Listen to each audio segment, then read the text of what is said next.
આપણે જુદા જુદા પ્રકારે કલીલોનું વર્ગીકરણ કર્યું. હવે આપણે કલીલ કઈ રીતે બનાવાય. કલીલોના મિત્રો આપણે ટોટલ 8 પ્રકાર જોયા હતા, પણ આપણે અહીંયા કને હવે 2 પ્રકાર વિશે ભણીશું. એક સોલ્વ અને બીજું ઇમલ્શન. સોલ્વ તમને ખબર છે, પ્રવાહીની અંદર ઘન મતલબ પરિક્ષેપણ માધ્યમ તરીકે શું હોય, પ્રવાહી હોય, અને પરિક્ષેપિત કલા તરીકે શું હોય, ઘન હોય.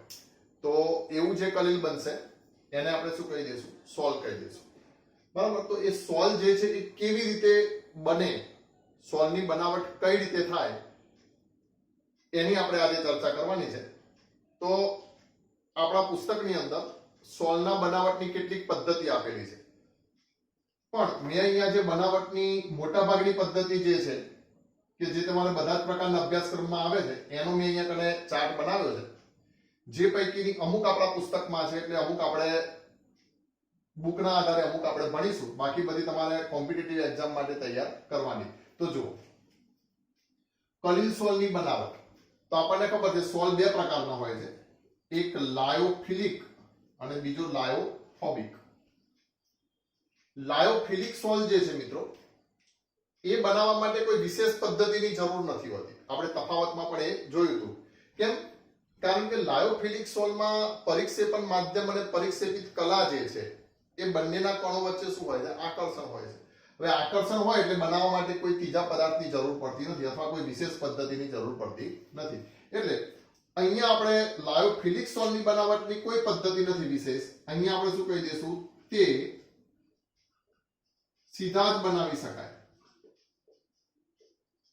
બરાબર, આવું યાદ રાખીશું. સીધા જ બનાવી શકાય થી મારો શું મતલબ છે, પરિક્ષેપિત કલામાં પરિક્ષેપણ માધ્યમ ઉમેરો એટલે તમને સોલ્વ પ્રાપ્ત થાય. જેમ કે ગુંદર, જીલેટિન, અગર, એ બધા જે આપણે સોલ્વ જોયા હતા એ જે હતા એ કયા હતા, લાયોફિલિક સોલ્વ. જે વિશેષ પદ્ધતિની જરૂર પડશે એ લાયોફોબિક સોલ્વ બનાવવા માટે આપણને ખાસ વિશેષ પદ્ધતિઓની જરૂર પડશે. એ પૈકી મુખ્યત્વે 2 પદ્ધતિ છે. મતલબ બધી જ પદ્ધતિઓમાં 2 સિદ્ધાંતોનો સમાવેશ થાય છે, એક સંગનન પદ્ધતિ અને બીજી પરિક્ષેપણ પદ્ધતિ. અર્થ સમજો. સંગનન મતલબ જોડવું, સંગનન મતલબ ભેગા કરવું, અને પરિક્ષેપણનો એક અર્થ થાય તોડવું. તો અહીંયા જોડવા અને તોડવાથી, જોડવું અને તોડવું એ બંને પ્રકારે આપણે કલીલ બનાવી શકીએ. તો આપણે એમ થાય કે આ જોડવું અને તોડવું એ બંને શબ્દોને કલીલની બનાવટ સાથે શું લેવા દેવા. તો જો મિત્રો, તમને ખ્યાલ છે કે કલીલ કણોની સાઈઝ તો કેટલી, તો 1000 નેનોમીટર. હવે માની લો કે તમારી જોડે એકદમ નાના નાના કણો છે, 1 નેનોમીટરની આસપાસના, 10 નેનોમીટરની આસપાસના. તો તમારે કલીલ કણો બનાવવા માટે શું કરવું પડશે, નાના નાના કણોને જોડવા પડશે. તો નાના નાના કણો ભેગા કરીને કલીલ બનાવતા હોય તો એ પદ્ધતિને શું કહેશું, સંગનન પદ્ધતિ. અને મોટી સાઈઝના કણો છે, જેમ કે કોઈ પદાર્થના અવક્ષેપ મળ્યા. અવક્ષેપ કેવા કણો છે, તો અવક્ષેપ જે છે એ સસ્પેન્શન બનાવે, નિલંબિત દ્રાવણ બનાવે. તો અવક્ષેપના કણો જે છે એ કલીલ કણો કરતા પણ કેવા થઈ ગયા, મોટી સાઈઝના થઈ ગયા. તો એ અવક્ષેપને તમારે શું કરવા પડે, તોડવા પડે અને કલીલ કણોની સાઈઝમાં ફેરવા પડે. અથવા તો કોઈક વિરાટ અણુઓ છે, જૈવિક અણુઓ જેવા કે બધા પોલિમર્સ જેવા કે, તો એ બધા વિરાટ અણુઓ છે. તો એ અણુને પણ તમે તોડી અને કોની સાઈઝમાં લાવી શકો છો, કલીલ કણની સાઈઝમાં લાવી શકો છો. તો જેટલી પણ પદ્ધતિઓ છે એમાં મુખ્યત્વે 2 પદ્ધતિનો સમાવેશ થાય છે. એક તો નાના નાના કણોનું સંગનન કરીને કલીલ બનાવવા, અને મોટા કણોનું પરિક્ષેપણ કરીને કલીલ બનાવવા. હવે સંગનન પદ્ધતિની અંદર એક રાસાયણિક પદ્ધતિ હશે અને બીજી ભૌતિક પદ્ધતિ હશે. ભૌતિક પદ્ધતિની અંદર પણ દ્રાવક વિનિમય પદ્ધતિ અને અતિશય ઠારણ એમ 2 પ્રકારની પદ્ધતિ છે. પરિક્ષેપણ પદ્ધતિમાં પરિક્ષેપણ મતલબ તોડવું. તો કઈ રીતે તોડી શકીએ, તો યાંત્રિક પરિક્ષેપણ. જેમ કે કોઈ ઘંટીમાં દળી અને સીધું તોડી નાખવું તો યાંત્રિક પરિક્ષેપણ. વિદ્યુતીય પરિક્ષેપણ, વિદ્યુતીય સ્પાર્ક અડાડીને તોડી નાખવું તો વિદ્યુતીય પરિક્ષેપણ. પેપ્ટીકરણ, તો મોટી સાઈઝના જે અવક્ષેપના કણો છે એને નાની સાઈઝના ઝુમખાઓમાં ફેરવવું એટલે કે પેપ્ટીકરણ. બરાબર, આ પદ્ધતિ આપણે ભણીએ જ છે, પણ આ તો પહેલા મેં કીધું ચાર્ટ તમને સમજાવી દઉં. વિદ્યુતીય પરિક્ષેપણને આપણે બ્રેડિક ચાપ પદ્ધતિ એવું પણ નામ આપશું. હવે જુઓ, આપણે બોર્ડનો અભ્યાસક્રમ અથવા એનસીઈઆરટી ના અભ્યાસક્રમની વાત કરીએ તો આપણે આટલી પદ્ધતિઓ ભણવાની છે. એક રાસાયણિક પદ્ધતિ, બીજા નંબરમાં વિદ્યુતીય પરિક્ષેપણ અને ત્રીજા નંબરમાં પેપ્ટીકરણ. મતલબ બોર્ડની પરીક્ષામાં બુકના આધારે આ ત્રણ પદ્ધતિઓમાંથી જ પ્રશ્નો આવશે. એમસીક્યુ પણ આ ત્રણ પદ્ધતિઓમાંથી જ આવશે. પણ તમારે જો બીજી કોમ્પિટિટિવ એક્ઝામ્સ આપવાની હોય તો તમારે આ પદ્ધતિ વિશે પણ તમને માહિતી હોવી જોઈએ. એની અંદરથી પણ તમને શું એમસીક્યુ આવી શકે છે.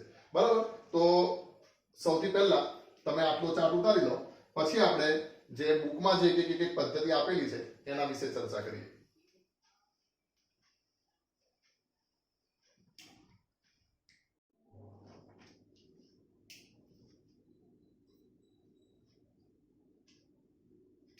હવે આપણે કેટલીક પદ્ધતિઓ જોઈએ કે જે બુકમાં આપેલી છે.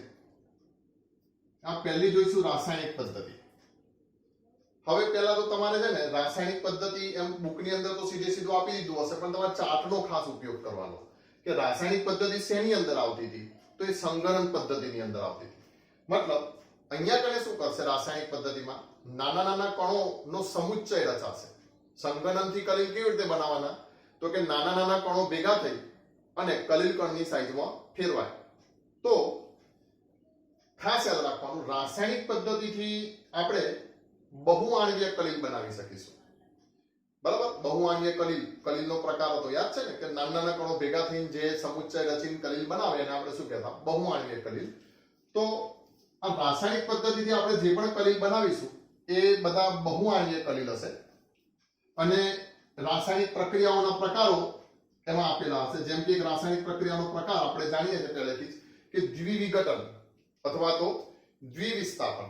બરાબર? તો જેમ કે AS2O3 એની H2S સાથે પ્રક્રિયા કરી તો શું મળ્યું, AS2S3.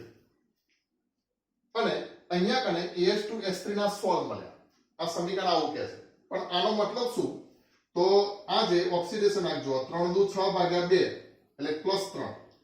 આર્સેનિક ના ઓક્સિડેશન આંક કેટલા શક્ય, +3 અને +5. તો +3 હોય તો આપણે અસ લગાડીશું અને +5 માટે ઇક, એટલે નામ તો ખ્યાલ છે ને, એટલે આને શું કહી દઈશું, આર્સેનસ ઓક્સાઇડ. આર્સેનસ ઓક્સાઇડ ની હાઇડ્રોજન સલ્ફાઇડ સાથે પ્રક્રિયા કરીએ H2S સાથે, એટલે આપણને આર્સેનિયસ સલ્ફાઇડ મળશે અને એ સોલ સ્વરૂપે મળશે. મતલબ અહીંયા ઘણા બધા AS2S3 ના કણોનો શું રચાશે, સમુચ્ચય રચાશે અને એ કલિલ કણોની સાઈઝમાં ફેરવાશે. અહીંયા આપણે જોઈ શકીએ છીએ કે ઓક્સિજનનું વિસ્થાપન S-2 આયન વડે થાય છે, જ્યારે અહીંયાના S નું વિસ્થાપન O વડે થાય છે. એમ બંને કહી શકીએ ને. આનું વિસ્થાપન આને કર્યું એવું પણ કહી શકાય, અને O ઓક્સિજન દ્વારા સલ્ફરનું વિસ્થાપન થયું એવું પણ કહી શકાય. એટલા માટે આ પદ્ધતિને દ્વિવિસ્થાપન અથવા તો શું કહેવામાં આવે છે, દ્વિવિઘટન પદ્ધતિ કહેવામાં આવે છે. બંનેનું વિઘટન થઈ અને નવું અહીંયા કને સંયોજન બન્યું. બરાબર? તો જેવું આનું દ્વિવિઘટન આપણે કરીશું તો આપણને આર્સેનસ સલ્ફાઇડના સોલ મળશે.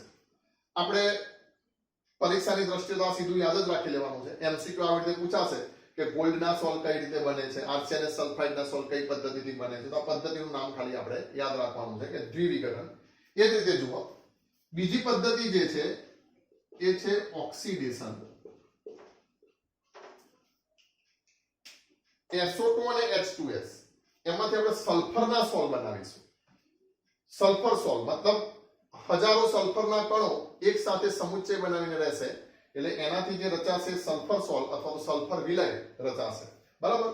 તો જો અહીંયા સમજો, આ પ્રક્રિયા એવી છે, તમે જાણો છો બીજી વાત કે દ્વિવિઘટન, દ્વિવિસ્થાપન, તટસ્થીકરણ, આ બધી પ્રક્રિયાઓ જે છે એ શું નથી હોતી, રેડોક્સ પ્રક્રિયા હોતી નથી. મતલબ તમે અહીંયા ગમે તેના ઓક્સિડેશન આંક ગણો તો ક્યાંય ઓક્સિડેશન આંકમાં ફેરફાર નહીં થાય. જેમ કે આર્સેનિક નો ઓક્સિડેશન આંક +3 તો અહીંયા કેટલો મળશે, +3. ઓક્સિજન નો -2 તો અહીંયા કેટલો મળશે, -2. સલ્ફર નો -2 તો અહીંયા કેટલો મળશે, -2. જ્યારે અહીંયા ઓક્સિડેશન થયું પણ વાસ્તવમાં કેવી પ્રક્રિયા છે, રેડોક્સ પ્રક્રિયા છે. જેમ કે જુઓ, હું એમ કહી દઉં કે સલ્ફર નો ઓક્સિડેશન આંક કેટલો, તો +4 થવાનો. આ સલ્ફર નો કેટલો, -2 થવાનો. જ્યારે આ સલ્ફર નો ઓક્સિડેશન આંક કેટલો થવાનો, 0 થવાનો. તો મિત્રો અહીંયા જુઓ, સલ્ફર નું રિડક્શન પણ થાય છે, +4 માંથી 0. અને આ -2 માંથી 0 સલ્ફરનું ઓક્સિડેશન પણ થાય છે. તો સવાલ એ થાય કે આનું ઓક્સિડેશન એવું કેમ કીધું? તો વધારે પ્રમાણમાં જે આ સલ્ફર જે છે અહીંયા જો તમે તત્વયુગ્મિથી સરખાવશો તો આ 1 મોલ છે, જ્યારે આ કેટલા 2 મોલ છે, તો એ અહીંથી આવે છે, તો એનું ઓક્સિડેશન થઈ અને આપણને આ સલ્ફર મળે છે. એટલે આ પદ્ધતિને આપણે શું કહી દઈશું? ઓક્સિડેશન પદ્ધતિ. તો હવે તમે એટલું યાદ રાખશો કે સલ્ફર વિલય કઈ પદ્ધતિથી બનાવાય છે? તો ઓક્સિડેશન પદ્ધતિ. બરાબર. ત્રીજું રિડક્શન. તો અહીંયા તો આપણે જો સીધું જોઈ શકીએ છીએ કે ગોલ્ડના સોલ બનાવવાના છે, તો આ ગોલ્ડનું જે ઓક્સિડેશન આગ છે અહીંયા કેટલો છે? +3 અને અહીંયા કેટલો થઈ ગયો? 0. સોલ ગોલ્ડના જ બનાવવાના છે, બીજે ક્યાંય તો ગોલ્ડ છે નહીં, એટલે આને તો આપણે પર્ટિક્યુલર +3 થી 0 એટલે કઈ પદ્ધતિ કહી દઈશું? તો રિડક્શન પદ્ધતિ કહી દઈશું. બરાબર.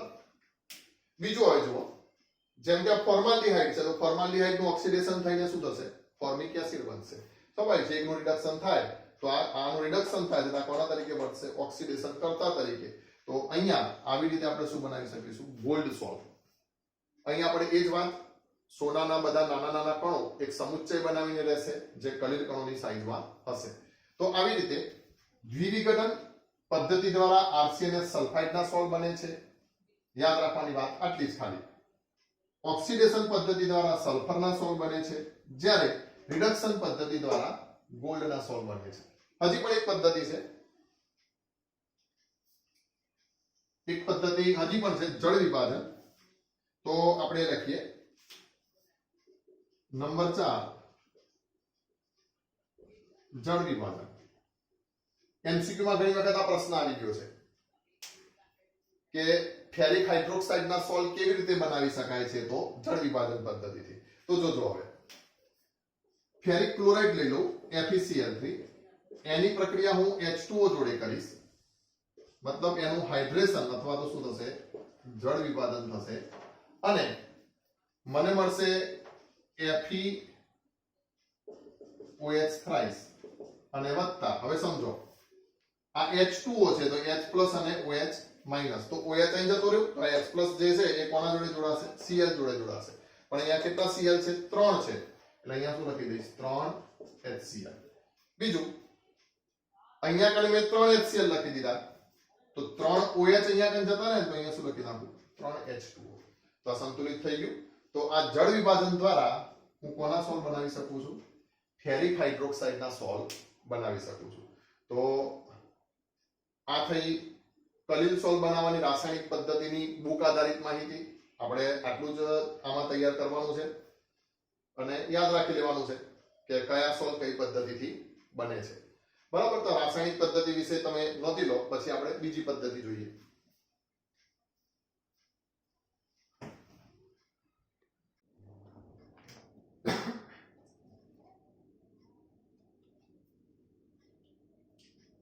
હવે આપણે કલિલ બનાવવાની એક વિશેષ પદ્ધતિ બ્રેડિત ચાપ પદ્ધતિ અથવા વિદ્યુતીય પરિક્ષેપણ સમજીશું. હવે શબ્દ સમજો. વિદ્યુતીય પરિક્ષેપણ મતલબ મેં તમને કીધું કલિલ બનાવવાની બે પદ્ધતિ, સંગનન જોડવું, પરિક્ષેપણ તોડવું. તો વિદ્યુતીય રીતે તોડવું, મોટા કણોને નાના નાના કણોમાં વિભાજિત કરવાની ક્રિયા એટલે પરિક્ષેપણ. તો વિદ્યુતીય પરિક્ષેપણ પદ્ધતિની મદદથી આપણે શું કરીશું? હવે બ્રેડિત ચાપ પદ્ધતિ જેને કહેવાય છે એની મદદથી આપણે કલિલ બનાવીશું. તો પહેલો મુદ્દો આપણે બુકની અંદર એવો આપેલો છે એટલે યાદ રાખીશું કે આ પદ્ધતિમાં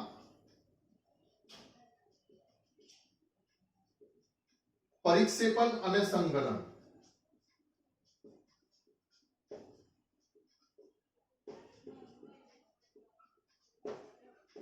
એમ બંને પ્રક્રિયાઓ સમાવિષ્ટ છે. આ પદ્ધતિમાં પરિક્ષેપણ અને સંગનન એમ બંને પ્રક્રિયાઓ સમાવિષ્ટ છે.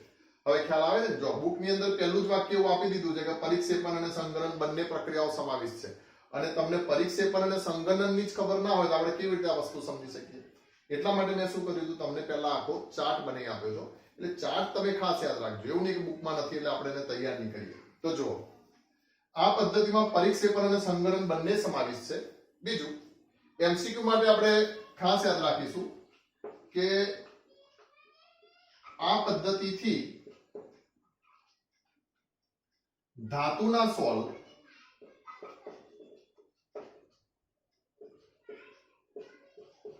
જેવા કે એયુ એટલે કે ગોલ્ડ, પીટી, પ્લેટિનમ, સિલ્વર, એજી વગેરે બનાવી શકાય છે.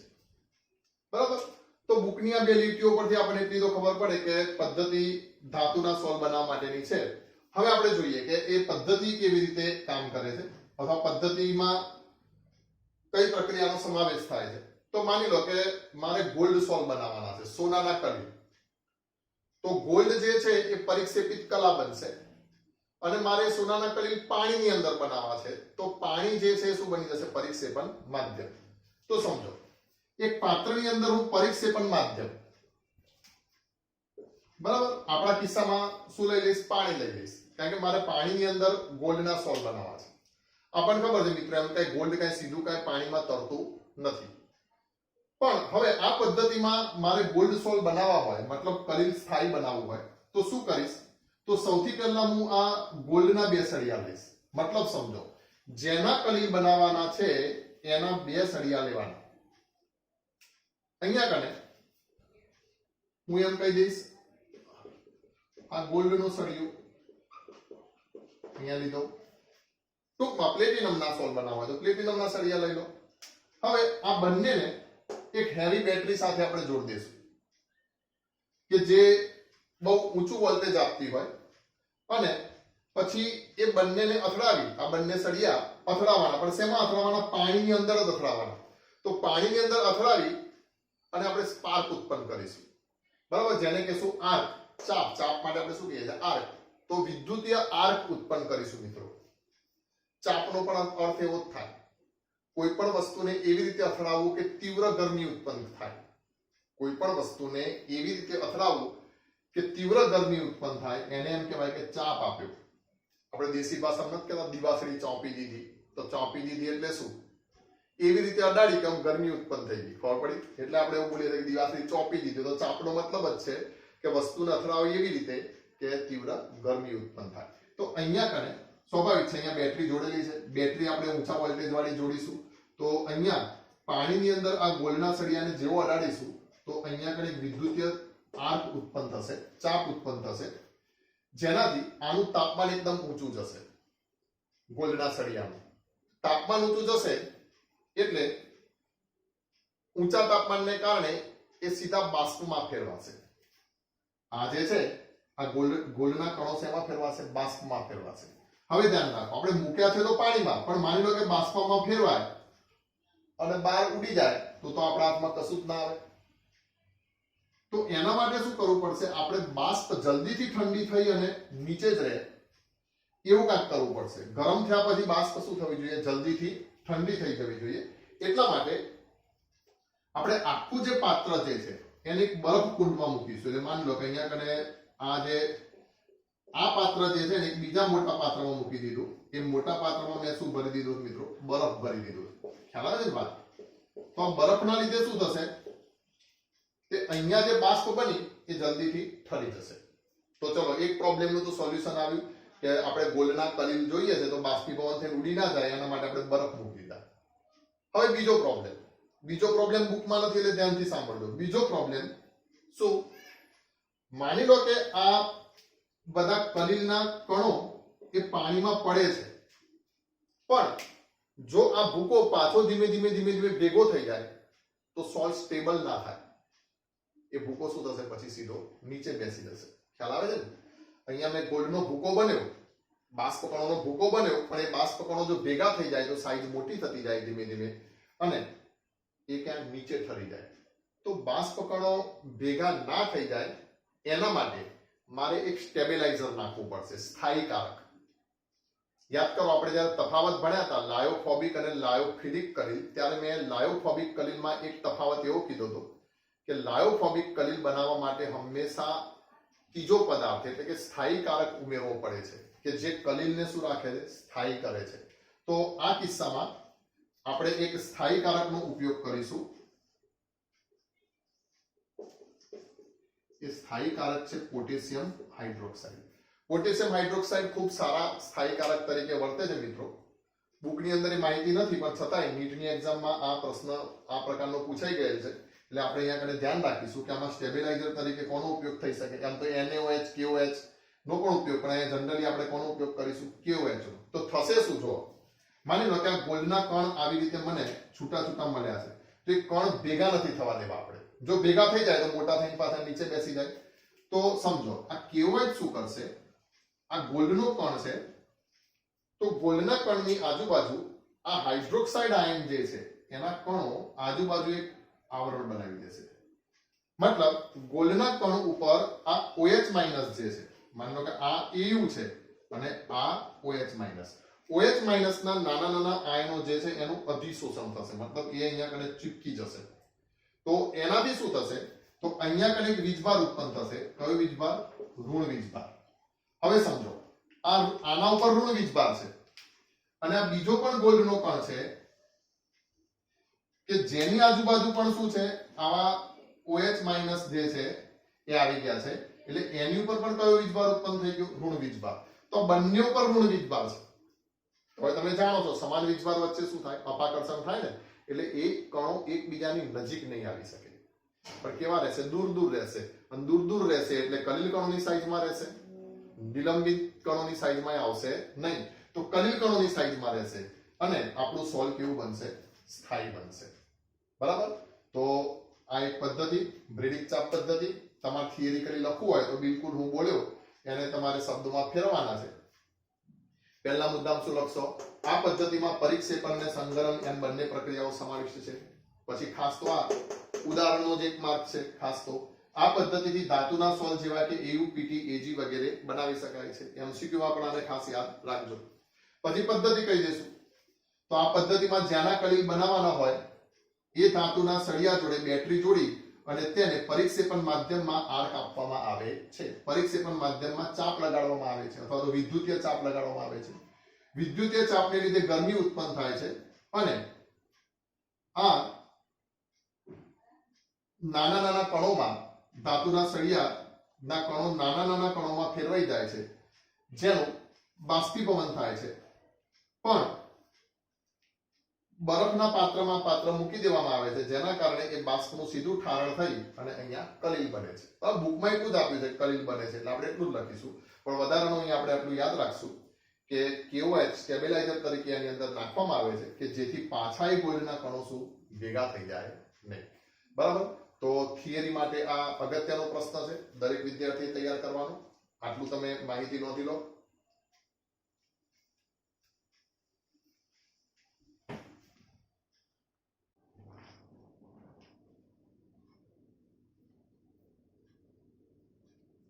હવે આપણે એક બીજી પદ્ધતિ જોઈશું, પેપ્ટીકરણ, જેનો ઉપયોગ પણ કલિલ સોલ બનાવવા માટે થાય છે.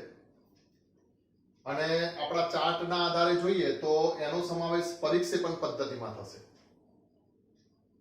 મતલબ અવક્ષેપને તોડી અને કલિલ કણોના ગાળામાં ફેરવાની ક્રિયા, એને શું કહેવાય? પેપ્ટીકરણ. પહેલા વ્યાખ્યા સમજી લો, પછી આપણે બધી વાતની ચર્ચા કરીએ. અવક્ષેપને વિદ્યુત વિભાજ્યની હાજરીમાં પરિક્ષેપણ માધ્યમ સાથે હલાવીને કલિલ કણોમાં રૂપાંતરિત કરવાની ક્રિયાને પેપ્ટીકરણ કહે છે. બરાબર? આ સાદી ભાષામાં વ્યાખ્યા યાદ રાખજો. અવક્ષેપને વિદ્યુત વિભાજ્યની હાજરીમાં પરિક્ષેપણ માધ્યમ સાથે હલાવીને કલિલ કણોમાં રૂપાંતરિત કરવાની ક્રિયાને પેપ્ટીકરણ કહે છે. હવે આ વ્યાખ્યા ઉપરથી આપણે મેથડ જોઈએ કે કેવી રીતે પેપ્ટીકરણ પદ્ધતિથી કલિલ બનાવી શકાય. તો જો વ્યાખ્યાથી આપણને આટલી ખબર પડે છે કે કલિલ બનાવવા માટે આપણને ત્રણ વસ્તુની જરૂર પડશે. એક તો અવક્ષેપ, બીજા નંબરમાં વિદ્યુત વિભાજ્ય અને ત્રીજા નંબરમાં પરિક્ષેપણ માધ્યમ. બરાબર? આપણે એક ઉદાહરણ દ્વારા સમજીએ. દાખલા તરીકે મારે AgCl ના સોલ બનાવવા છે. મારે કોના સોલ બનાવવાના છે? AgCl, સિલ્વર ક્લોરાઇડના સોલ બનાવવા છે. તો હું સૌથી પહેલા તો શું કરીશ? AgCl ના અવક્ષેપ મેળવીશ. તો અહીંયા કને મારી જોડે હવે શું છે તો સમજો, AgCl ના અવક્ષેપ. હવે અવક્ષેપ તો ખબર છે ને, તમે પેલું 11મા ધોરણના પ્રેક્ટિકલમાં ભણતા, AgCl ના સફેદ અવક્ષેપ મળ્યા ને CuSO4 ના વાદળી અવક્ષેપ મળ્યા ને. તો પહેલા હું ભેગા કરીશ AgCl ના અવક્ષેપ, પછી બીજું મને જરૂર પડશે વિદ્યુત વિભાજ્ય.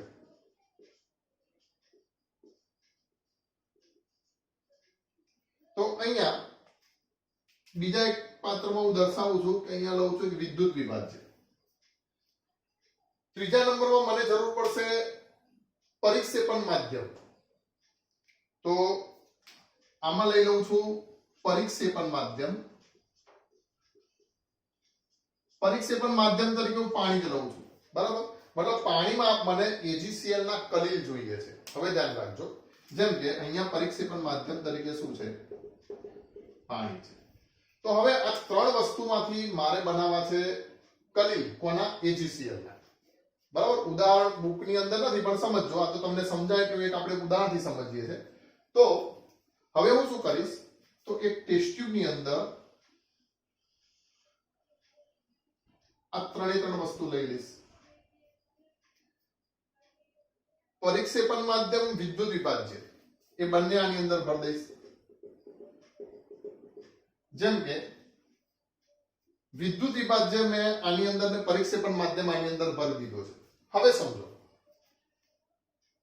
તમારે વિદ્યુત વિભાજ્ય કોઈ ચોક્કસ પ્રકારનો પસંદ કરવો પડે, એટલે અહીંયા હું શબ્દ લખું છું યોગ્ય વિદ્યુત વિભાજ્ય. હવે યોગ્યથી અર્થ શું છે? તો ધ્યાન રાખો, તમારે જેના કલીલ બનાવવાના છે એ કલીલ બનાવવા માટે વિદ્યુત વિભાજ્ય તમે કેવો પસંદ કરશો? તો વિદ્યુત વિભાજ્ય તમે એવો પસંદ કરશો કે જેના પણ કલીલ બનાવવાના છે એનો ધન કે ઋણાયન આની અંદર હોવો જોઈએ. દાખલા તરીકે અહીંયા મારે બનાવવાના છે AgCl ના કલીલ, તો Ag+ અને Cl-. તો અહીંયા વિદ્યુત વિભાજ્ય તરીકે કોને પસંદ કરી શકું? તો જુઓ, AgNO3 ને પસંદ કરી શકું. કેમ? કારણ કે Ag કોમન થઈ ગયા. એ જ રીતે HCl ને પણ પસંદ કરી શકું, કારણ કે કોણ કોમન થઈ ગયું? Cl કોમન થઈ ગયું. ખ્યાલ આવે છે વાત? તો ખાસ ધ્યાન રાખજો, એવો જ વિદ્યુત વિભાજ્ય પસંદ કરવાનો છે કે જેનો કોઈ પણ એક આયન આની અંદર હોય. કોની અંદર? અવક્ષેપની અંદર.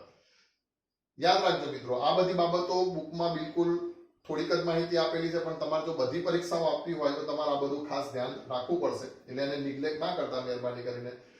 આપણી બોર્ડની પરીક્ષામાં પણ સીધા આવા MCQ આવી શકે છે. આ બધું આપણે ભણવું જરૂરી છે. તો જુઓ, વિદ્યુત વિભાજ્ય આપણે આ રીતનું પસંદ કરીશું. હવે આ ત્રણને મેં આની અંદર નાખી દીધું, બરાબર.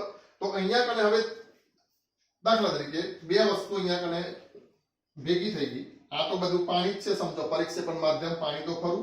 તો અહીંયા AgNO3 નાખી દીધું, વત્તા જેના કલીલ બનાવવાના છે એ AgCl નાખી દીધું, અને વત્તા અહીંયા પરિક્ષેપણ માધ્યમ પણ છે, એટલે પાણી પણ છે. હવે તમે શું કરશો? આ ટેસ્ટ ટ્યુબને બંધ કરી અને બરાબર હલાવશો તો થોડીક વારમાં AgCl ના કલીલ બની જશે. ટેસ્ટ ટ્યુબને બંધ કરીને થોડીક વાર હલાવશો, બરાબર હલાવશો, તો થોડીક વારમાં તમને શું પ્રાપ્ત થશે? AgCl ના કલીલ અથવા તો AgCl ના સોલ પ્રાપ્ત થશે, બરાબર. એટલે આ લોકો એવું કીધું કે અવક્ષેપને વિદ્યુત વિભાજ્યની હાજરીમાં પરિક્ષેપણ માધ્યમ સાથે હલાવીને કલીલ કણોમાં રૂપાંતરિત કરવાની ક્રિયાને પેપ્ટીકરણ કહે છે. તો ચલો, સોલ તો આવી રીતે બની ગયા. આવો તમે પ્રયોગ કરો તો પણ સોલ હવે જાતે બનાવી શકશો. તમારા પ્રયોગ પોથીમાં એવો પ્રયોગ છે પણ ખરા. પણ સવાલ એ કે એવું શું થયું કે સોલ બની ગયા? તો આ વાતને આપણે બેઝિક થી સમજીએ. જો દાખલા તરીકે હું એમ કહી દઉં કે વિદ્યુત વિભાજ્ય, તો વિદ્યુત વિભાજ્યની સાઈઝ હોય કણોની, એના કરતા કોની સાઈઝ હોય? મોટી. કલીલ કણોની સાઈઝ હોય. અને કલીલ કરતા જે નિલંબિત કણો જે છે એની સાઈઝ કેવી હોય? એના કરતા પણ મોટી હોય. ખબર છે ને? આપણે સૌથી પહેલો ચાર્ટ બનાવ્યો હતો. તો જેમ કે સાચું દ્રાવણ હોય તો સાચા દ્રાવણમાં કણોની સાઈઝ કેટલી? તો 1 નેનોમીટર ની આસપાસ. કલીલ દ્રાવણની અંદર કણોની સાઈઝ કેટલી? તો 1000 નેનોમીટર ની આસપાસ. અને નિલંબિત દ્રાવણ જે છે એની અંદર સાઈઝ કેટલી? તો 1000 નેનોમીટર કરતા સાઈઝ કેવી હોય છે? મોટી હોય છે. તો સમજો, આપણે પરિક્ષેપણ પદ્ધતિ, મતલબ આને જોડીને કલીલ નથી બનાવવાના. આ નિલંબિત કણો જે છે એને તોડીને કલીલ બનાવવાના છે. તો હવે સમજો, નિલંબિત કણો મતલબ અવક્ષેપ. તો અવક્ષેપ જે છે એ અવક્ષેપની અંદર જે AgCl ના કણો હશે એ બહુ મોટા મોટા ઝુમખામાં હશે, મતલબ લાખો કણોનું ઝુમખું થઈ ગયું હશે અને મોટી સાઈઝના કણ બનેલા હશે.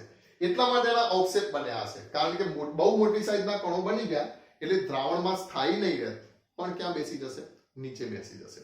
તો આવી રીતે મેં AgCl ના અવક્ષેપ મેળવી દીધા, કોઈ પણ પદ્ધતિથી મેળવ્યા, બરાબર, પણ AgCl ના અવક્ષેપ મેળવી દીધા. હવે આ અવક્ષેપને હું એવા વિદ્યુત વિભાજનની સાથે ટેસ્ટ ટ્યુબમાં મૂકું છું કે જ્યાં બંનેનો કોઈ એક આયન કોમન છે.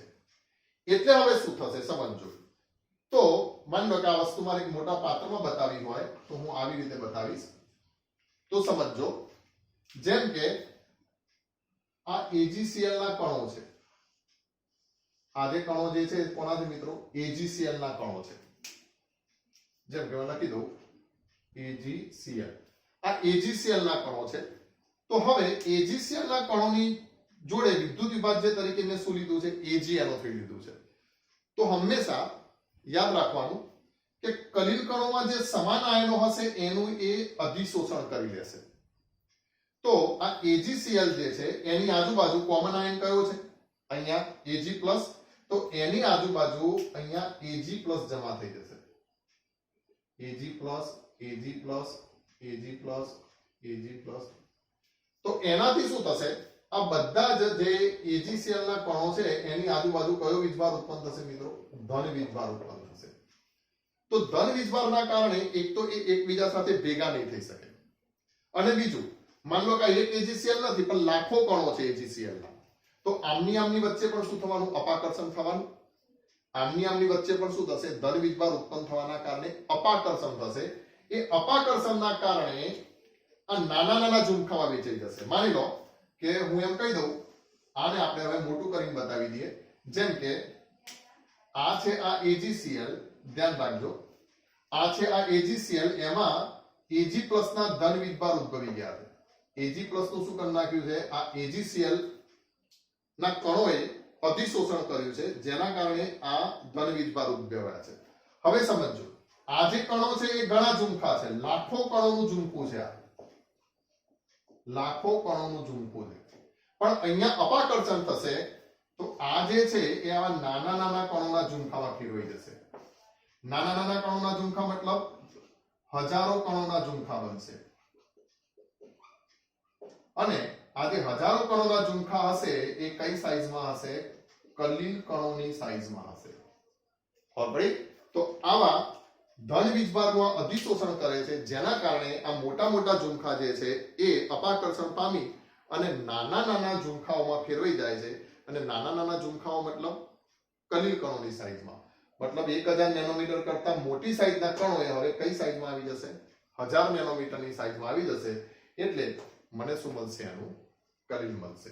બરાબર, એક વાત. બીજું, અહીંયા કને પેપ્ટીકરણ કોનું થયું? તો AgCl નું થયું. અને પેપ્ટીકરણ કોને કર્યું? તો આપણા કિસ્સામાં જે ઉદાહરણ લીધું એ કોને કર્યું? AgNO3 એ કર્યું.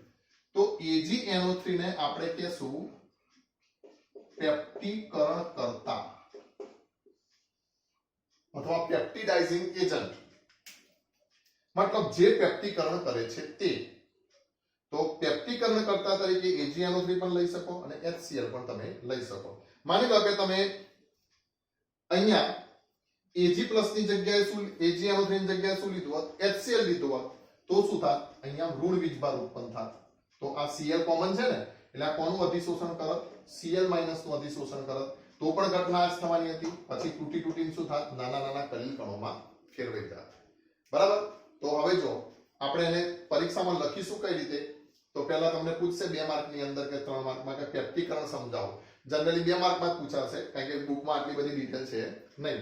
તો જુઓ, 1 માર્ક તો તમને વ્યાખ્યાનો જ મળે. અવક્ષેપને વિદ્યુત વિભાજ્યની હાજરીમાં પરિક્ષેપણ માધ્યમ સાથે હલાવીને કલીલ કણોમાં રૂપાંતરિત કરવાની ક્રિયાને પેપ્ટીકરણ કહે છે. પછી શું કહેશું? આ પદ્ધતિમાં અવક્ષેપને અલ્પ પ્રમાણમાં યોગ્ય વિદ્યુત વિભાજ્યની હાજરીમાં એક ટેસ્ટ ટ્યુબમાં ભરી અને બરાબર હલાવવામાં આવે છે. અવક્ષેપ વિદ્યુત વિભાજ્યના કણોનું અતિશોષણ કરે છે, જેથી તેના ઉપર કોઈ ચોક્કસ વીજભાર ઉદ્ભવે છે અને તેના અપાકર્ષણને કારણે અવક્ષેપના કણો કલીલ કણોમાં ફેરવાઈ જાય છે. સીધી વાત ને. અને બીજું, અહીં ઉપયોગમાં લીધેલ વિદ્યુત વિભાજ્યને પેપ્ટીકરણ કરતા કહે છે. બરાબર, બુકમાર્કની જ માહિતી છે. વધારે આપણે શું યાદ રાખીશું? પેપ્ટીકરણ કરતા હંમેશા એવો હોવો જોઈએ કે એનો કોઈ એક આયન અવક્ષેપમાં હાજર હોવો જોઈએ, કાં તો ધન આયન અથવા તો ઋણ આયન. બરાબર. અને પછી તો તમે સમજ્યા કે કેવી રીતે આ કલીલ કણમાં અપાકર્ષણથી ફેરવાય છે. તો આમ તો આખો ચાર્ટ છે કલીલ કણોના બનાવટ માટેની, પણ બુકની અંદર આપણે આટલી પદ્ધતિ આપેલી છે, તો આટલી પદ્ધતિ તમે કલીલ કણોના બનાવટની ખાસ તૈયાર કરજો.